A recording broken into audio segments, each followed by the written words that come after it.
आमलकी एकादशीचे व्रत कथा आणि महत्त्व. आमलकी एकादशी या एकादशीची पवित्र व्रत विष्णू लोकाची प्राप्ती करून देणारे आहे. हिंदू धर्मामध्ये एकादशीला फार महत्त्व आहे. एका वर्षात 24 एकादशी येतात. जेव्हा अधिक महिना येतो तेव्हा यांची संख्या 26 असते. प्रत्येक एकादशीचे विशेष महत्त्व आहे. त्यातील एक म्हणजे आमलकी एकादशी होय. आमलकी म्हणजे आवळा. जसे नदीमध्ये श्रेष्ठ स्थान गंगा नदीला आहे, देवामध्ये श्री हरी नारायणजींना श्रेष्ठ स्थान आहे, तसेच आवळ्याला शास्त्रामध्ये श्रेष्ठ स्थान प्राप्त झालेले आहे.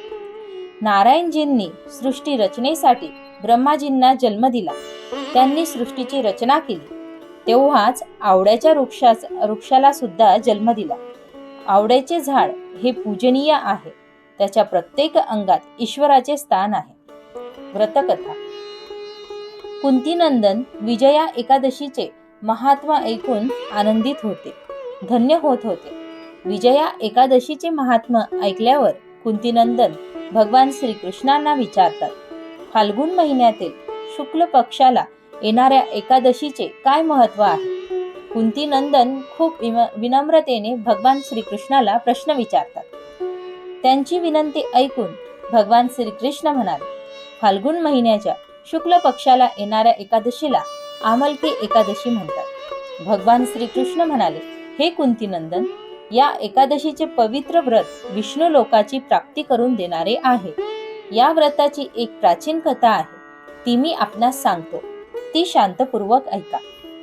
प्राचीन काळी महान राजा मांधताने वशिष्ठ ऋषींना प्रश्न केला की, महर्षी, आपण जर माझ्यावर प्रसन्न आहात तर मला असे व्रत सांगा की ज्याने माझे कल्याण होईल.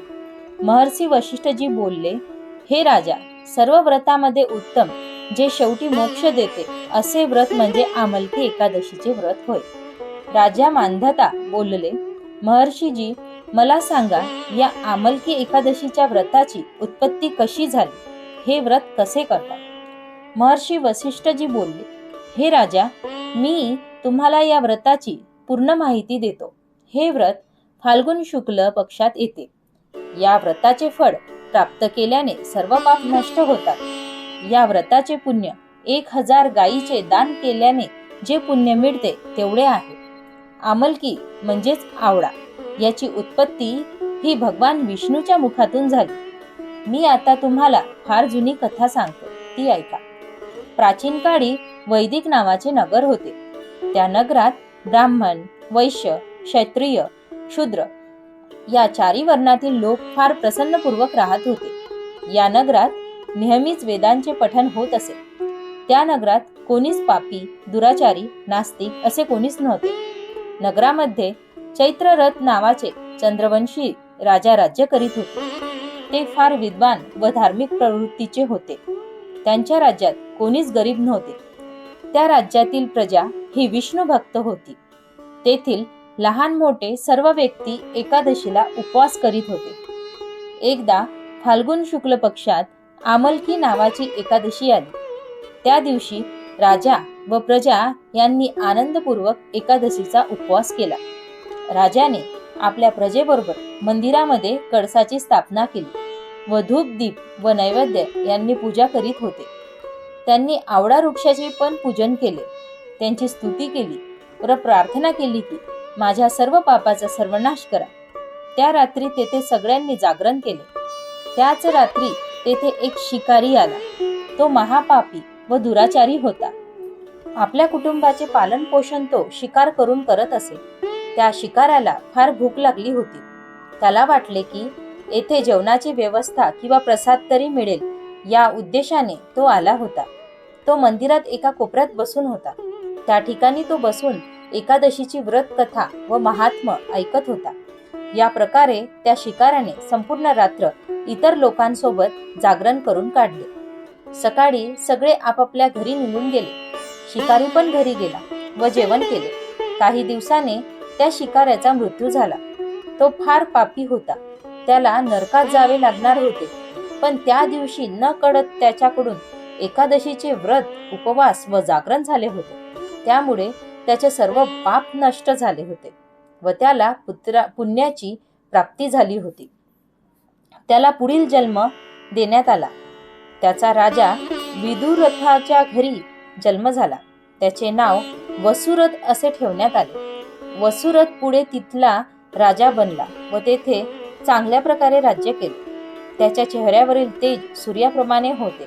त्याची कांती चंद्राप्रमाणे, क्षमेची प्रवृत्ती पृथ्वीप्रमाणे होती. तो अत्यंत धार्मिक, सत्यवादी, कर्मवीर आणि विष्णुभक्त होता. तो प्रजेला पुत्रवत प्रेम देत असे. रोज दान धर्म करत असे. एकदा राजा वसुरथ शिकार करण्याकरिता गेला. त्याला दिशेची माहिती नसल्यामुळे जंगलात तो रस्ता भटकला. तेथेच एका झाडाखाली तो झोपला. काही वेळाने तेथे डाकू आले. राजाला एकटे पाहून ते ओरडत होते, मारा, याला मारा. या राजाने आपल्या वडील आजोबा व इतर भाऊ बांधवांना मारले व काहींना राज्यातून काढून टाकले. आता आपण याला मारून बदला घ्यायला पाहिजे. एवढे म्हणून डाकू राजाला मारू लागले. डाकू अस्त्रशस्त्राने राजावर वार करीत होते, परंतु ते अस्त्रशस्त्र राजाच्या शरीराला लागताच नष्ट होत होते व राजाला फुलाप्रमाणे जाणवत होते. देवाच्या कृपेने डाकूचे अस्त्रशस्त्र हे त्याच्यावर उलट प्रहार करत होते. त्यात सर्व डाकू जखमी होऊन बेशुद्ध झाले. तेव्हा राजाच्या शरीरातून एक सुंदर स्त्री बाहेर पडली. त्यांनी विविध अलंकार घातलेले होते. त्यांचे डोळे भयंकर लाल, जणू डोळ्यातून आग निघून पाहत आहे असे. तेव्हा त्या मृत्यूच्या देवीप्रमाणे दिसत होत्या. त्यांनी काही क्षणातच त्या सर्व डाकूंचा वध केला. राजा जेव्हा झोपेतून उठले, त्यांनी पाहिले की त्यांच्या आजूबाजूला कित्येक डाकू मरून पडले आहे. ते विचार करत होते की आपल्याला कोणी बरे वाचवले, कोणी जवळचा व्यक्ती तर नव्हे.